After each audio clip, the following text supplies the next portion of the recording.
Hola a todos y bienvenida, Jade. Gracias por hablar conmigo y los Viva Spaniards. Welcome, thank you for coming on, Jade, and speaking with me and all the Viva Spaniards out there tuning in. This is episode number 4. So I've always let guests introduce themselves previously. When I say previously, I mean in that one other podcast where I've got a guest. But I would like to introduce you if you're happy with that. Absolutely. So for you, Viva Spaniards, the reason I want to do this is because Jade probably won't acknowledge half the stuff that she's achieved, and I don't want her to undersell herself. So Jade, for those of you that don't know, Jade happens to have played football more than, you see, I've Googled you and I've looked on different websites. How many times did you play for the Lionesses? 50. I've got 50. But actually, I've got more than 50. So I was close. 50 times for the Lionesses. That's the English national team in ladies football, if you're not sure. You played in 2 World Cups? Correct. A semi-final? Correct. And a European Championship? Yes.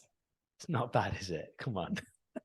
And then in club football, last season you were at Manchester United Women, before going out to Reading, and before that, Atletico Madrid Femenino. Was that the club you were at before Manchester United? Orlando Pride was before that. Orlando Pride in between. So I've got you down as Orlando Pride. And the best club that you ever played for was Lincoln City. Up the M's, come on. So not only that, but during your football career, you got a degree in sports therapy, started your own business in that field. You are an ambassador for cardiac risk in the young, and I know that you're considered a top auntie as well, possibly the most important of all those accolades. Now, I can imagine you, if I'd let you introduce yourself, telling everybody that you're somebody that met me through football 20-something years ago. So I'm sorry if I've embarrassed you with all of that, but I felt that you'd undersell it and I needed to do it. Do you have anything to add, Jade? No, but I think it's very apt to do it today because the Women's World Cup's just started. It has. And who do you fancy? Obviously, you're a Lioness and you're hoping that the Lionesses will win. Are they your favourites for the competition too? Yes, I want to put them up there. You cannot obviously ever doubt the US. Obviously, they have this mentality that they turn up in big tournaments. But I do think it's going to be a different tournament this year. And I'm very excited to see, obviously, who takes the championship.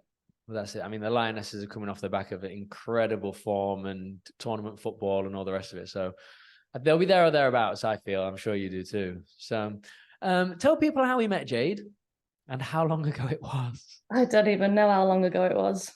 I would have been 14, I think. 14 years young. 14 years young, yeah. Obviously, I'd been at Donny Bell's before I moved to Lincoln City. I'd made it through to the senior team at that age at 14. They basically said to me that you was going to have to train every single day with a different age group. One day with the seniors, one day with the reserves, one day with the 16s, and one day with the 14s. Madness, really, when I look back at it now. Yeah, logistically, that's a nightmare. It's a nightmare. My dad was like, "What? I can't do this."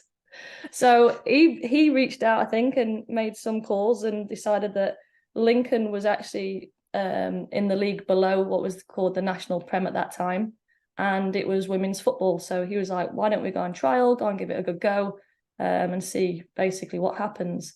So I was a young 14-year-old that went and stepped foot into a women's football world, and I can't remember if it was the first year or the second year that our paths crossed. I think it was the first. I got more involved with the first team in that second year, but I was coaching in the Centre of Excellence at the time. Yeah. And dipped up every now and again into the first team training session, see how they were running and whatnot. And yeah, and then I became your coach, and I would like to claim that all of your success is down to me. However, I'm not sure that'd be quite right. Something that you've continued to ask the question of, is it me that's done this for you? Yes. Yeah, exactly. And you're always kind enough to say, I'm sure you played a part, Lee. I'm sure some of it. No. But I mean, congratulations on everything you've achieved, because I mean, you're still going, but what you've done is incredible. And to gush a little bit, I feel so proud to have been a small part of your journey. So thank you very much for that. Anyway, let's get to Spanish. So let's start at the beginning of your Spanish journey. So when did Spanish first come into your life? I thought about this a little bit. I think Spanish probably first came into my life when I used to go on holiday. So from a young age, my family would take us on holiday. Most of those places that we'd visit would be a Spanish-speaking country. So that would probably be the first time it, popped into my life, and something that, reflecting on now as an adult, is probably the first time that I started to take a bit of an interest in a different language, but not a lot. So that was what I was going to ask. Did you find it intriguing at all? Because I remember my dad was one of those dads that wherever we went, he'd make me ask whatever I needed in that language. So we'd be going to France, and my dad would have a phrase book on him, and he'd be like, right, you need to tell him this. And I'd be like, Dad, were you intrigued by it? Were you wanting to try and communicate? Were your parents like that at all? Or was it just something you noticed being completely different to the way you lived your life in England? Yeah, from what I can remember, no, I don't remember wanting to try and converse. I think, the standard hola, gracias, those type of things. And, as you pronounce it back then when you was gracias, like Yeah. as a kid trying to make something, por favor, those things that I remember, but I don't remember like being, shoved or trying to be encouraged to speak the language. No. Yeah, just my dad then. Wicked. But maybe that's brought me to where I am now. Yeah. So your journey with me in terms of Spanish, we had some classes. Was it back in October, November, December time? I think we spent a few weeks doing classes. Is that about right? Yes. Yeah. And I think that the reason you got into classes with me was FOMO. Is that fair to say? No, not at all. Because you set me up with some of the guys down Man United Women, wasn't it? There was a data analyst at the time there, and a physio too, and a couple of their housemates / friends, etc. And they'd formed a little group. And when I mentioned this to you, you were like, I think that I want to do Spanish with you too. And Joe's interested, and her mate Daz is interested. And I was like, yes, Jade, come on. Reconciling 20 years later to come together and do something completely different to football. So you're telling me that wasn't the reason? No, I think the reason behind joining up for Spanish classes was I'd obviously tried to help with you and, Viva Spanish. And thank you. Put people in touch, and then started to obviously have the conversations about it. Me and you had started to converse again. And I was like, spoke to Joe, obviously, with the footballing nature of where that can take you. I was like, we really should speak a language. It should, it would help. It would dramatically increase our CVs. Why don't we do it? Why don't we just see, if we can do group sessions? She was working with Darren Carter at the time. He'd mentioned, I think he was doing Duolingo a lot. I was like, why don't we, get a little group going and see where it takes us? And obviously the rest is history. Yeah, I loved our sessions. It's a real shame that so for those listening, Jade, lots of changes all at once, wasn't it? That was effectively what put paid to it for that period of time. Is it something you look to pick up again in the future without putting you on the spot? Yeah, I would absolutely love to pick it up again. It's obviously been something that's been in my life now for probably the last 3 years. And I probably learned so much more than I ever expected to in my time in Spain. And obviously the bits and pieces that we've done. I do want to be able to fully immerse myself when I go on holiday in a language, and obviously for what that can do for, post-footballing career. It just adds more strings to a bow, and something that I would, love to be able to do. So I know that you do get across to Spain quite regularly. Since the classes, Have you felt more comfortable, confident? Have you noticed that you're understanding bits and pieces? Because we only had a handful of lessons, really, well, probably 10, 12 perhaps. But do you feel like it made any sort of difference to you when you were spending your time in Spain? Yeah, I do. I definitely think it was crazy, really, when we picked up our classes. And I think it's probably something that we'll speak about later on. But I understood and picked up far more than I ever realized once I'd started doing the classes with you. So, and I was only in Spain for 5 or 6 months. So to have picked up quite an array of vocabulary to then, come away from it, be in America for a year, come home for another year, I think by the time I actually picked up Spanish again, that surprised me a lot. So I was a bit like, well, if I've picked up that much over a short space of time, if now I can continue to learn and understand the language a little bit better with a lot more structure, because my journey into the language classes in Spain was difficult, and we can allude to that later on if you want to speak about that. But I was just like, well, I've got a really good level of basics. Let's see basically how far I can take it, really. And I think I look at football now and I'm like, I'm coming to the end of my career. If I can take something from the game that wasn't just football knowledge, if it's a different language, I'm going to look back on that and reflect and be like, okay, well, it gave me something brilliant. Yeah, no, absolutely. And it goes beyond that. I mean, I've got some questions obviously prepared for you, and we're jumping around a little bit, but that's absolutely fine. What do you feel that Spanish lessons give you away from just the language? Yeah, I think obviously for being a professional athlete, you get very lazy with your brain. And I think, your body's doing all the work all the time. Everything becomes autonomous. You play the game every single day. So when you're out there training, it's not, your brain's not actively working all the time. You're almost on autopilot. So I think for me, coming away from that and trying to challenge and stress my brain in a different format was healthy for me. It's something that obviously is difficult. And I don't like to sit around all day. I do, you end up getting into very bad habits when you train very hard in the morning, early afternoon, then you come home and don't do much because you're trying to recover and recuperate for the next day. So to obviously pick up a language and do something from home for me was really important. And actually, I think it gave me something to look forward to within that week.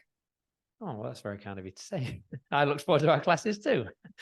So when you think back to the lessons that we shared, the group classes that we've mentioned, what were your biggest takeaways from them? I actually really loved working in a group, especially with 2 other people that, for me, they didn't have the same basic knowledge of Spanish that I had. So I felt a little bit superior to them, only slightly, because I could be like, oh, this is what that means, or that's what that means. So it actually gave me confidence with the language. But I actually like the fact that, you could sit there and have the time to think the question that you've asked someone else. You could think about the question, break it down, summarize it in your head and have the answer, because it gave you that little bit more freedom around obviously sharing the class a little bit, if that makes sense. That's right. And that's what I tried to do. It's that repetition.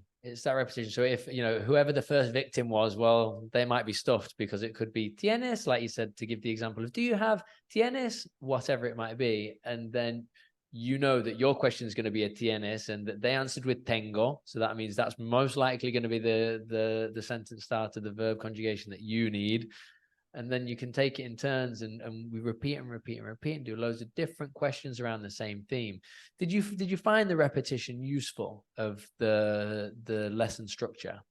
Yes, I think that is, if you want to be good at something, it's literally repeat. Obviously, you take that back to football. If you want to be good at a skill, you just continue to do it. So I think from any kind of thing that you want to retrain or learn, repetition is massive, and it's a huge part of obviously especially learning a new language. It's hearing it as well. That's the thing I think more for me was, yes, it was repeating the words, but then it was like every time you repeat the words, the pronunciation, like we were speaking about, gets a little bit more refined and you understand it a little bit better. And then you can hear how that sounds when you say it versus someone else says it. And I think that's probably one of the things that was quite difficult in Spain was the different accents. And I think you've touched on that on a previous podcast. That was tough for me. Like, obviously, I had to speak to you in Spanish and I could understand because you pronounce everything very well for me to hear it. You go down to Marbella and they eat the letters. I mean, I don't think I've ever heard an Andaluz use an S. I mean, one of the typical sentence fillers that they use in Spanish is pues es que, like, well, it's that. And that's really common. Pues es que, they'd be like, pues que, and it sounds nothing alike. And my old housemate from Jerez used to laugh when I'd start sentences like that. About, pues, and he'd be like, ay, que andaluz tenemos aquí, eh? Like, what a little Andalusian man we've got here. And it was just from picking up exactly what he was saying and hearing it, like you say, hearing it, repeating it. And, you know, I'd consider that a bad habit at that point in time for me to not pronounce properly. But, you know, the accent in Madrid is quite proper. It's what they'd consider correct Spanish.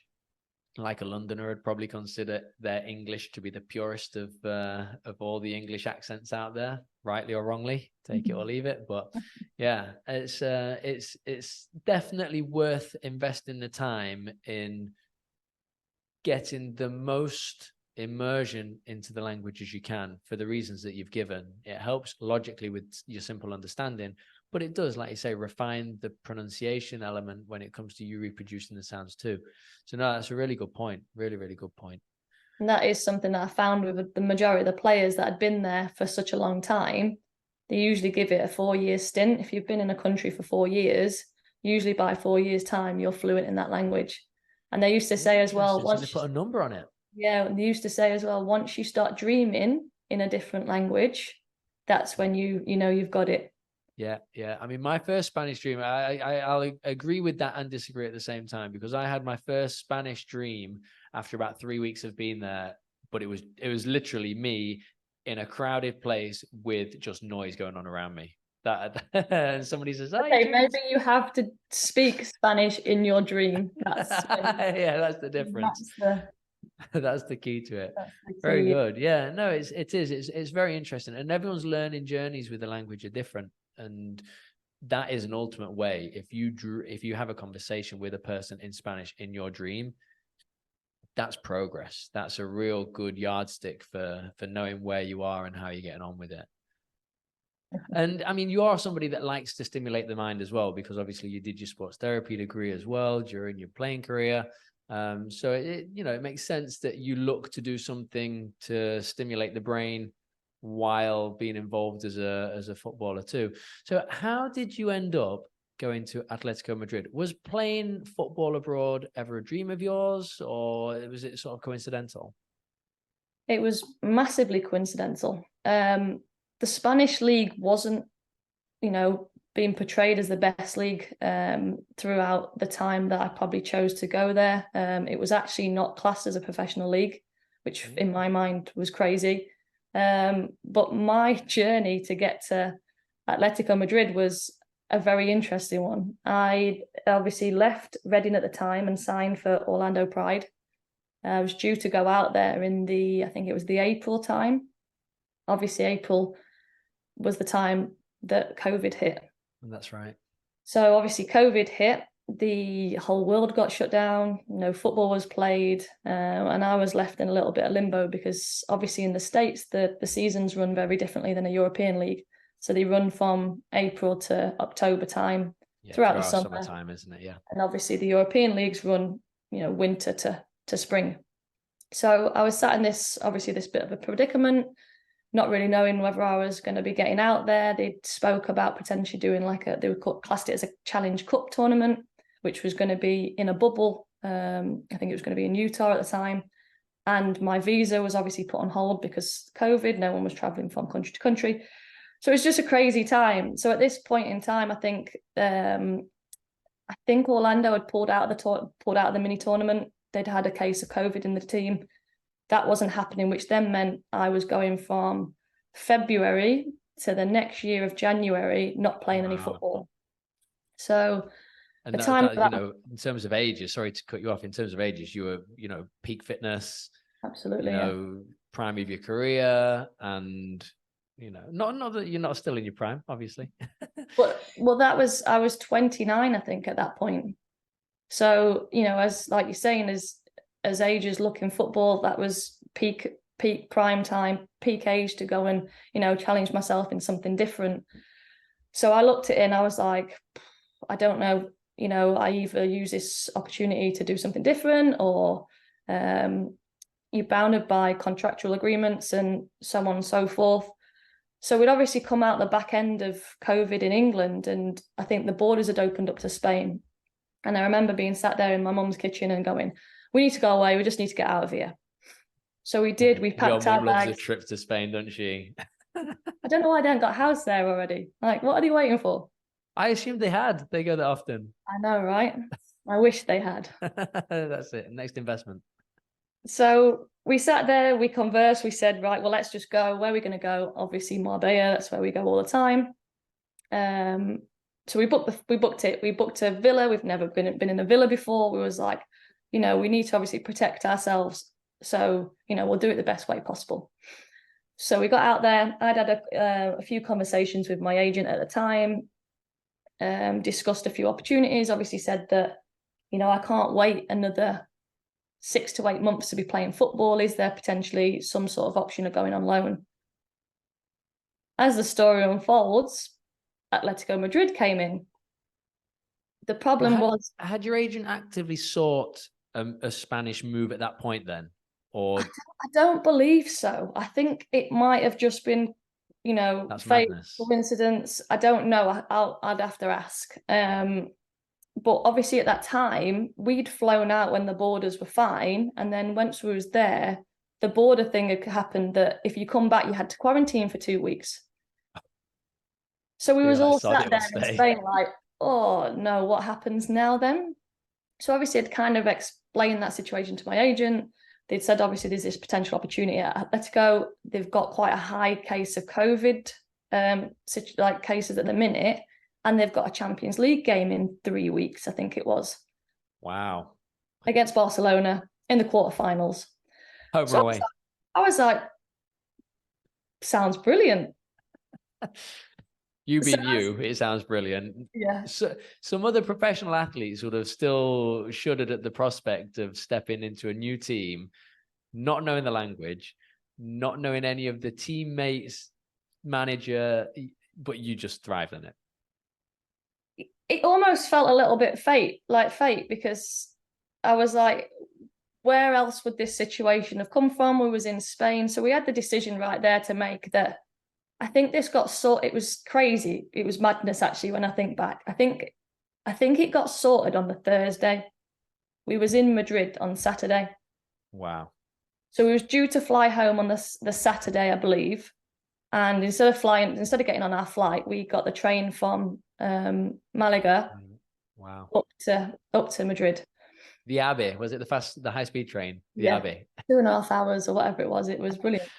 Madness. But that's crazy. I was fortunate because obviously the team at the time was full of about 13 different nationalities. Wow. And one of them was Tony Duggan, a good friend of mine. Amazing. So that helped us, I'm sure. Yeah, absolutely.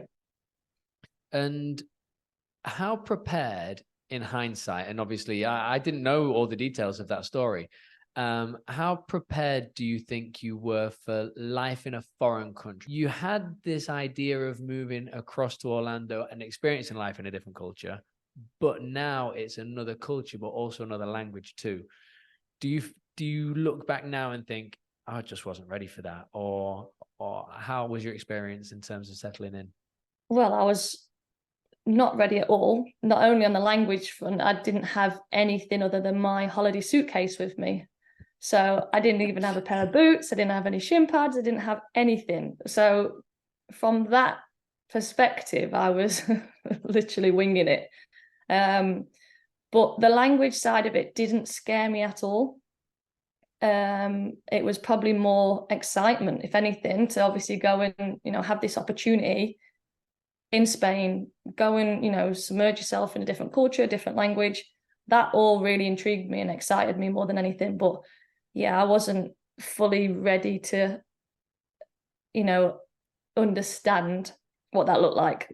Yeah, yeah. And that's it. I mean, you're literally thrown in at the deep end there with language, with culture, with no boots. So how did you organize that then? Were you literally going shopping?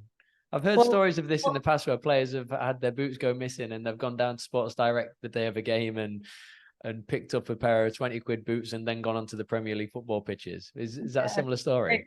It's not too far dissimilar, to be honest. My agent sent me a package, had a couple of sports bras in it, some boots, and a pair of shin pads, I think. And obviously Tony was out there, so she gave me quite a few things. Like, she's a massive Adidas ambassador, so she was just like, here, have whatever you need. It's quite a funny story, actually, because the boots that they sent out for me, I was wearing the Adidas X's at the time, but the old model, right, just changed to the new model. Sorry for, you know, the football fans that aren't out there. Don't be silly, go ahead. But they'd sent out the new X's. I tried them on for one training session. I was like, I don't like these. But obviously I think we was leaving to go up to Bilbao to go, and obviously the Champions League was about to start. So I was like, I have no boots. I don't like them. You know, obviously for a footballer, your boots are a really important part of your equipment. So Tony was just like, oh, I've got these X's. Do you want to try these? The old shape, laceless. I'd never done laceless before. Okay. And them boots usually needed a good probably 4 or 5 weeks wear because they were a little bit small. Crammed my feet into these boots and played the Champions League quarterfinal in them. How did you play? All right, I think. Did you get on for the next game? Yeah, I did. So it couldn't have been that bad then. But obviously the point where the team was at that moment in time is they'd had something like 7 or 8 COVID cases, and we'd gone out and we'd played, and it was, you know, 13 different nationalities. I'm not quite sure if that was actually the exact number, but there was a lot of different nationalities. We played this game against Barcelona. We give them a really good run for their money. They only beat us 1-0 at that moment in time. And the dressing room post that game was, we'd just lost and been knocked out, but it was just full of excitement about, oh, well, what does the future look like for us? Because we've just gone out and delivered that brilliant, you know, almost perfectly executed game plan, and only suffered a 1-0 defeat against, you know, arguably the best top team in teams. the world. Yeah, of course. We were so excited about, you know, what the future held for us.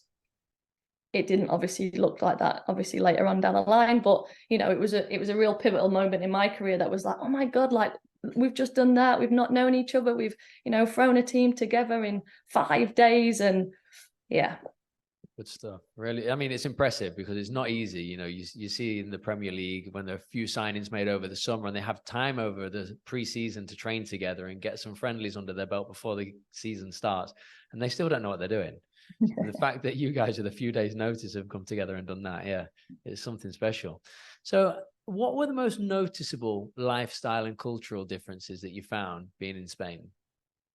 I think probably what blew my mind more than anything was siesta time. That used to, like, for me as a footballer, we used to finish around 1 to 3 o'clock in the afternoon. And then it'd be like, right, what shall we do with our day? Should we go out? Should we go to the shops? Shall we go for something? Should we go and have some lunch? And we'd be like, we can't. Everything's closed. Yeah. I mean, that period of time, like that couple of hours. And whereabouts were you in Madrid? Were you in the centre itself in terms of your living arrangements? No, Alcalá de Henares we was. So like 20 minutes away from the city. Actually a really cute town. If anyone wants to visit, it's actually really nice. It's lovely. That was where the training facility was, and that's where we was housed. Yeah, because I mean, if you'd been in Madrid city centre, there's more of a chance that you'd have been able to get some lunch. But if you're in a smaller place where it's a little bit more traditional, that's what you find, isn't it? That, you know, from the hours of definitely 3 to 5, if you're not already eating, you're told it's shut. Yeah. Keep going though. There, 8 o'clock they used to open for food. 8 p.m. It's madness, isn't it? For a Yeah. bit of dinner, you got to hold on till 8 o'clock in the evening. But they have the merienda. So the merienda is your snack time, but they'll have that at 5 o'clock. So when you see the kids coming out of school, parents are handing them like these massive bocadillos, like big sandwiches full of chocolate spread or chorizo or ham and cheese, whatever it might be. And they have this massive, great sandwich at 5 o'clock. As a parent, I'm like, nah, you're not having that, or ruin your tea. Yeah. But that's what they're given. And then, like you say, later on, because their timetables are so different, that's when they'd eat their dinner into the evening. So did you sign up to that then? Did you start living the Spanish schedules or not really? No, unfortunately not, because for me, sleep's really important. So I would like it'd be, well, we'd choose a couple of days to go out and eat late, but we'd be always the only people in the restaurant because we'd booked to go in at 8 o'clock. First one's in. First one's in, first one's out. Obviously in bed before obviously all the native Spanish people come out. And just because of timings, really, I used to like to get at least 9 hours sleep. So, and I used to be up pretty early because obviously the Spanish people have no concept of time. No, they do struggle with that. It just isn't a thing, which that as much as siesta was just as crazy as well to deal with, because we used to get the schedule sent out the day before. Okay. Say the day of, because it'd be that late. Right. Okay. One of those. Like, mañana. So we used to prep to go to sleep as late as possible just to see what time we was in the morning, because the doctor obviously didn't stop working until midnight, 1 o'clock in the morning, so he'd never send the schedule out until that time. So I'd used to set an alarm to have to get up to look at the schedule to see if I was in. Honestly, I mean, I'm the first to admit, and I say this to my students, sometimes I'll sit down and I'll say, right, if you've done any of this before, let me know, because I work really hard on organization now. When I was teaching in primary schools, less so, because they were kids and because it was fine. I knew what I'd taught and knew what needed to be taught. But now when I'm doing the same curriculum over and over again, I make a point at the end of the lesson to mark off what I've done, to send the lesson slides through to the students so they've got that to recap with. And I still sit down sometimes and I'm thinking, I'm sure that I marked everything off. I'm sure I took the time, and I take photos on my phone to see the tabs that are open to make sure I've marked it all off and I've got backup of everything. But the Spaniards are next level disorganized on me. Generally speaking, I'm a nightmare, and I admit that. But to give out your work timetable the morning of the day that you're supposed to be going in, it's crazy. So I remember when I was playing in Spain, and obviously nowhere near the standard that you were, but the changing rooms were just brutal in terms of the jokes flying around. If you didn't understand, you were the joke. What were some of the first phrases that you picked up when you were in Spain? So they might be football related, they might not be, but what were some of the things that you picked up on upon arriving in Spain? Yeah, I think obviously with the dressing room with mixed cultures, we had Venezuelan, we had Colombian, we had French, we had German, we had Brazilian, we had near enough every nationality going in the dressing room. So from a language perspective, English was quite prominent. Okay. In That's interesting. Dressing room. Obviously the native Spanish players had very limited English, so they would always converse in Spanish. But for me, that helped me out a lot because I could just look at someone else and they would, tell me what got said, or, relay a little bit of something, or say, did you get that? And I'd be like, a little bit. That kind of thing, yeah, that kind of thing helped massively. A lot of the staff didn't speak any English. Not even, they wouldn't even try. Yeah. So one of the things that I picked up a lot with the staff member, we used to have the kit man called Shamu, and he used to say "¿Qué pasa? ¿Qué pasa?" all the time. So when I would see him, I'd just be like, hey, "¿Qué pasa?"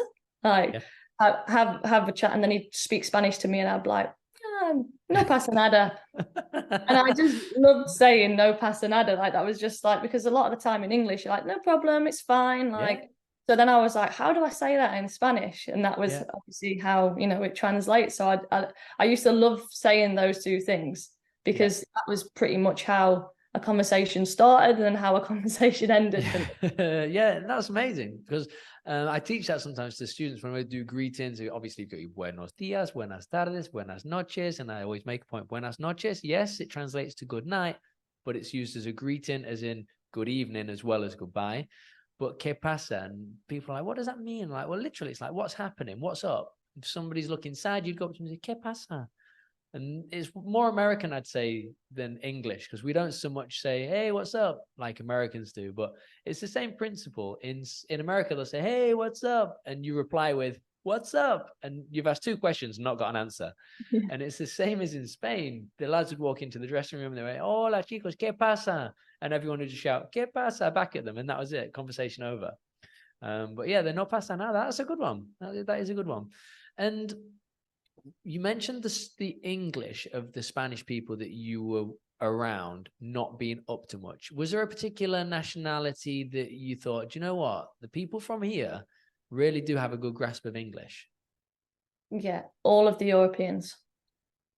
Minus the Spanish. Minus the Spanish, yeah. I looked, the Spanish used to remind me of the English, in my opinion. Yeah. You know, very arrogant to their own language, so self-aware and lack confidence speaking a different language.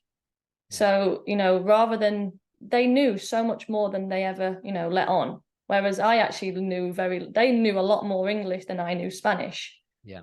But they just wouldn't trust themselves, or they just didn't, they had such, you know, they just had no confidence to attempt to speak the language. They'd only be, you know, maybe I think there was maybe 2 or 3 staff members that I could converse with, very little. Luckily for me, one of them was the physio. One of them was like the player ops liaison type person. Yeah, well, you'd hope they'd have a little bit of background.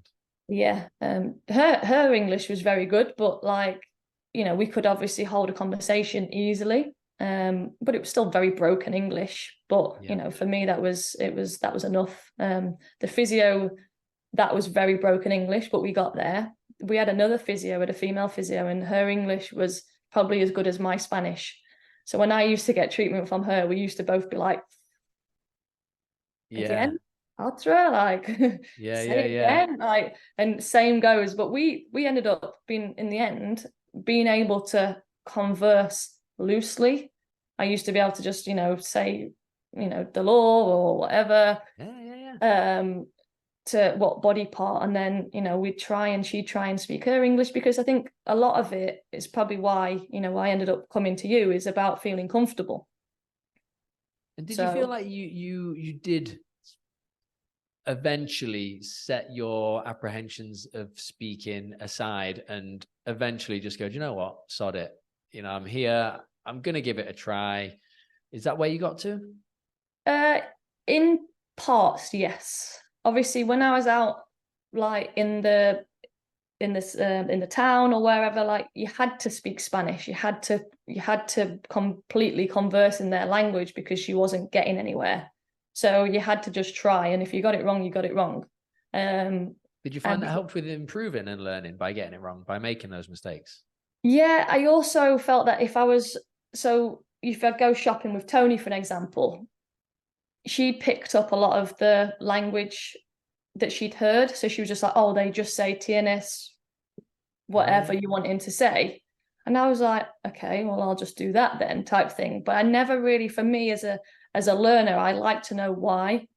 And I found it really difficult with my journey in Spain, because when I actually stopped, for one of the good things about going to Spain for me was you had to go to classes.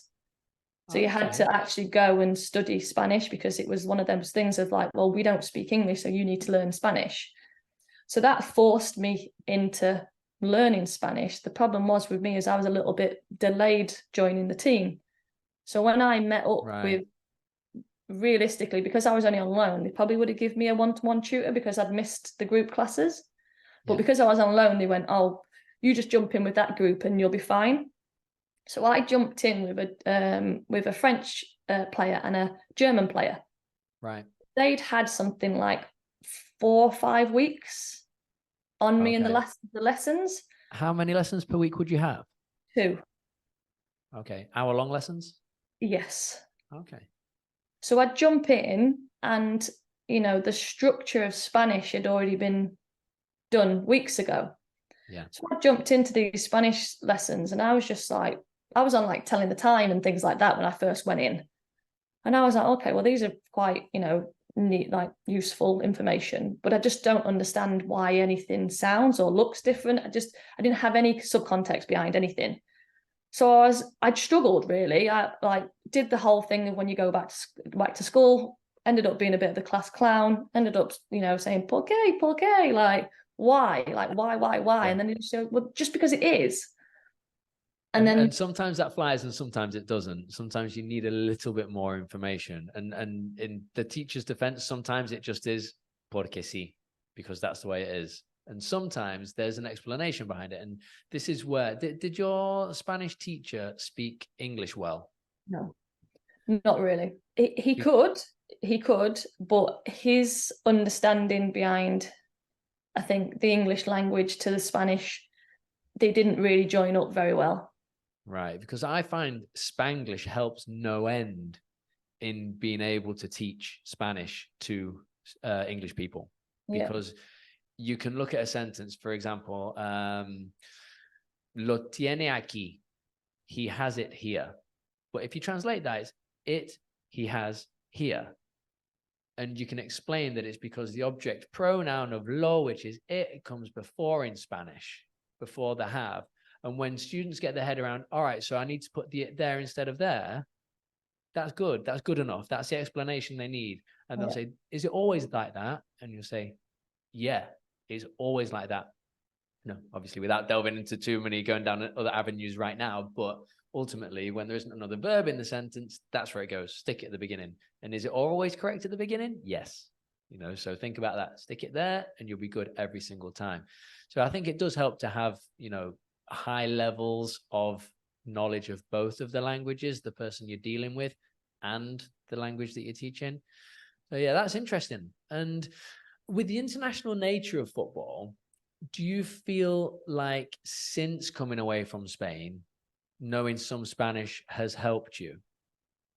Yeah, definitely. I think obviously I went on holiday recently back to Spain. I had a lot more confidence trying to speak the language again. And obviously from a football front, I played with 2 Spanish players at United, just gone. And a French player that I used to play with at Atletico, she came to United. So I can't speak. Not the one you were doing class with? No, no, another one. She actually has been in Spain for maybe 4 years. So her Spanish was really good, but I couldn't speak French and she couldn't speak a lot of English. So we would end up conversing in Spanish, which, for me, if I wouldn't have had these experiences in Spain, or obviously wouldn't have, I think actually that was probably one of the pivotal moments that made me say, go do Spanish again. Because my Spanish speaking to Isa was so limited, we could actually converse. And I actually surprised myself that I still could actually speak some Spanish and understand what she was saying and get to a point of where we needed to get to make her feel a little bit more comfortable. Right.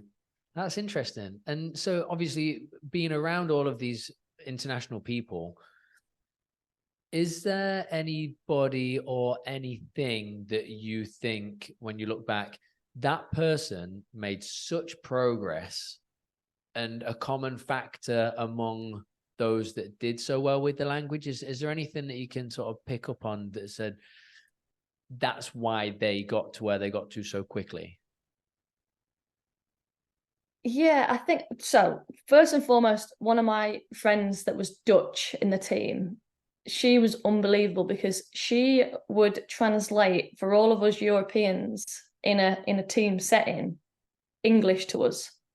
Wow. So she would sit and listen to the Spanish that the boss was talking about, giving us all this information, and then she would turn around and say, "Oh, he just said X, Y, and Z, blah blah blah, da da da da," translate it all, but not in her native language.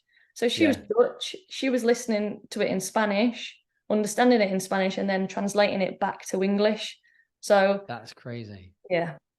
I mean, trilingual, bilingual is impressive. And one of the things that people say, and this sounds like I'm blowing my own trumpet here, but it's, oh, you're so clever being able to speak 2 languages. I'm like, no, I'm not. I'm not. But I will always say it about other people.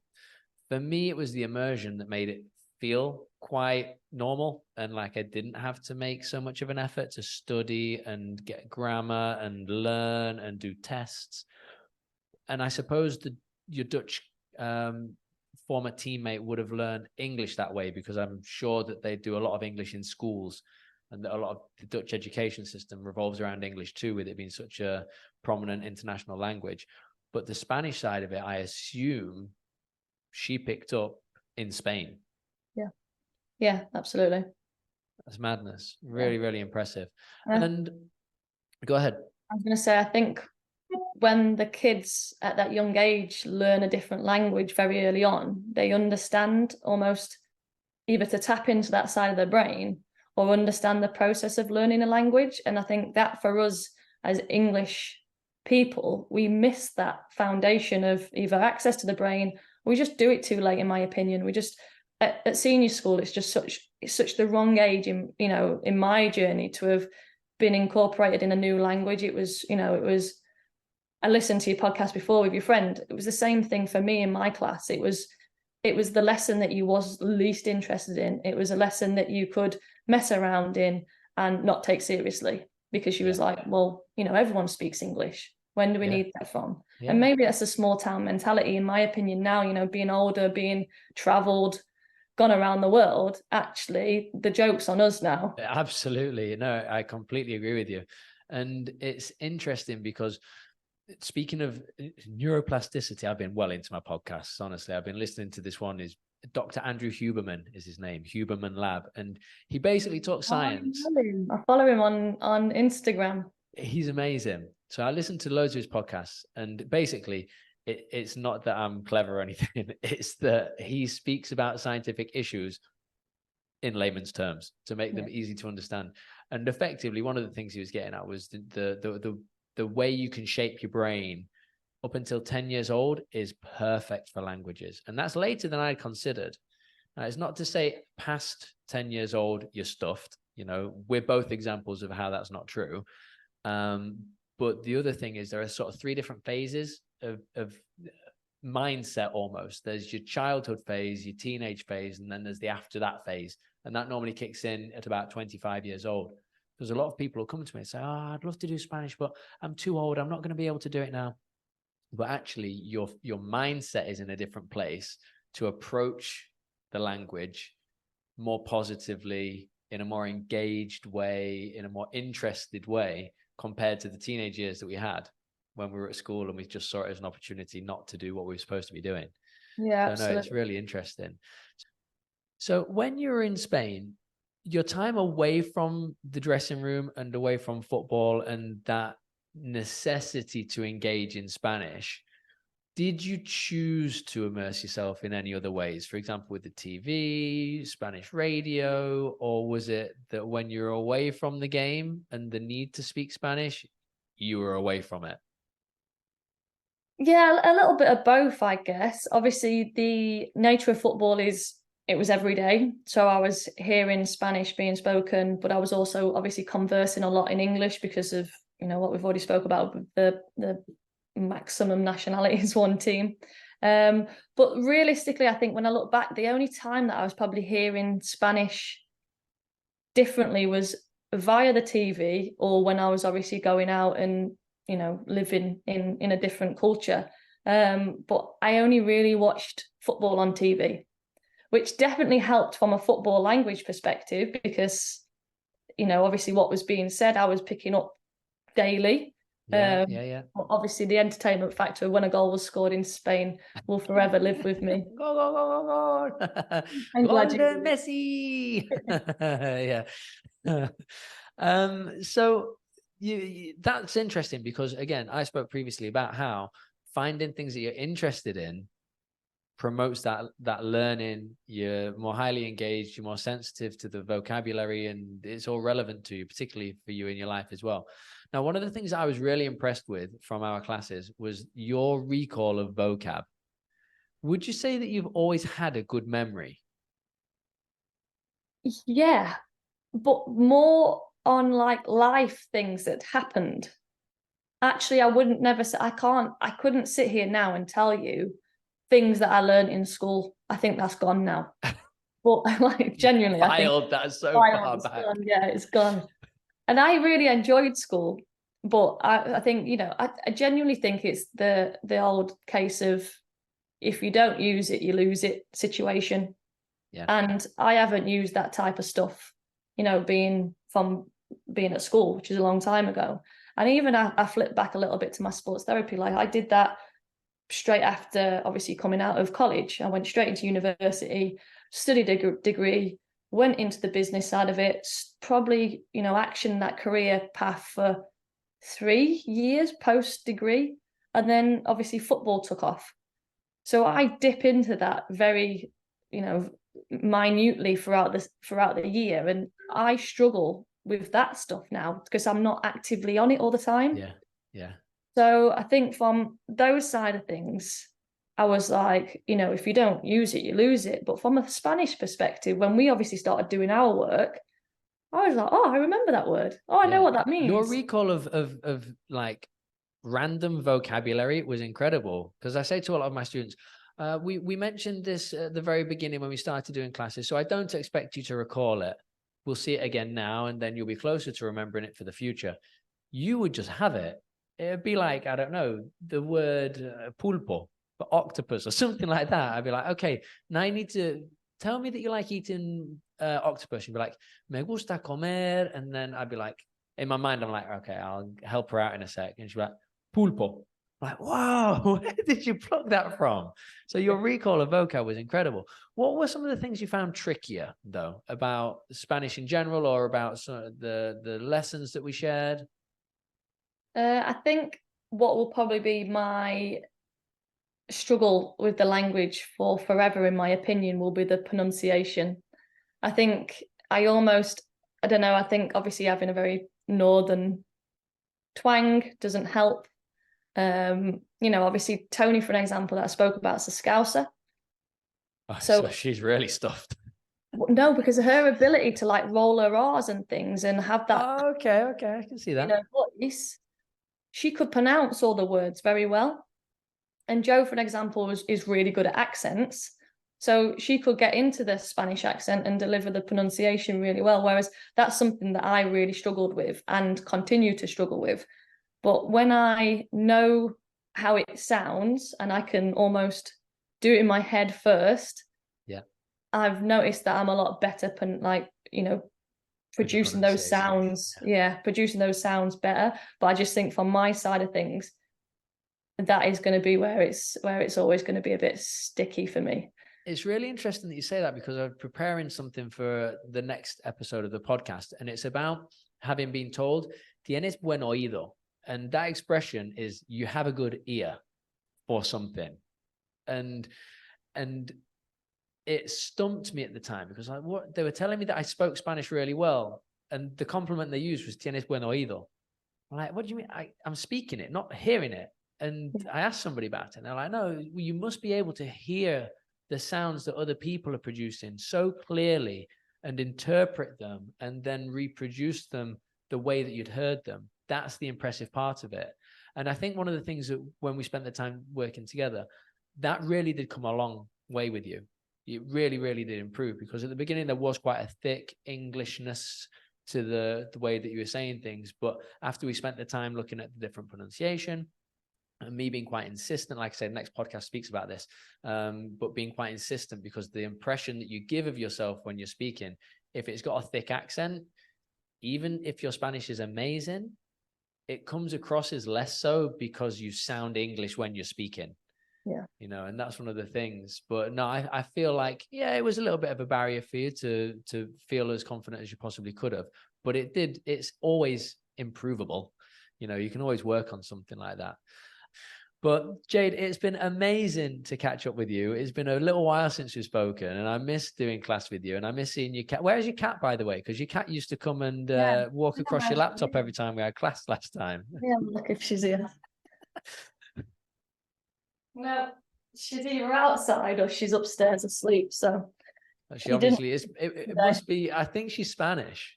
I think she must be Spanish, because when we were speaking Spanish, it used to be like 2 or 3 minutes in, she'd come and join us, sit on the laptop right in front of the camera. Yeah, exactly. You had to chuck her off.